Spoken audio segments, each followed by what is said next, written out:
Hi friends, welcome back to Venkateswara car Bazar. ఇది Toyota Etios.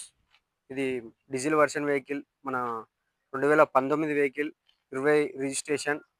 Showroom track ఉంది, single owner. చాలా neat కండిషన్లో ఉంది, అమ్మకానికి వచ్చింది. ఇది వచ్చేసి 1,30,000 తిరిగింది. షోరూమ్ ట్రాక్ ఉంది. ఏ పార్టు కూడా మనకు రిప్లేస్ కాలేదు. బానట్టు డిక్కీ వరకు 4 డోర్లు కానీ, మిర్రర్స్ కానీ ఏది రిప్లేస్ కాలేదు. ఉం? చాలా నీట్గా ఉంది, కండిషన్లో ఉంది వెహికల్. చూడండి, diesel version vehicle, Toyota Etios, 2019, 20 registration. So చూడండి, ఈ మన ఆఫీస్ వచ్చేసి వెంకటేశ్వర కార్ బజార్, వరంగల్. ఇంటీరియర్ చూడండి, చాలా బాగుంది. ఇప్పుడు సూట బైపాస్ రోడ్లో ఉంటుంది మన ఆఫీసు. మీకు ఏమైనా ఇంట్రెస్టెడ్ ఉంటే పైన నెంబర్కి కాల్ చేయండి, ఓకేనా. ఇది కస్టమర్ ప్రైస్ వచ్చేసి 5,50,000 చెప్తున్నాడు, బార్గెనింగ్ ఉంది. ఓకేనా ఫ్రెండ్స్, థ్యాంక్ యూ. జై శ్రీరామ్.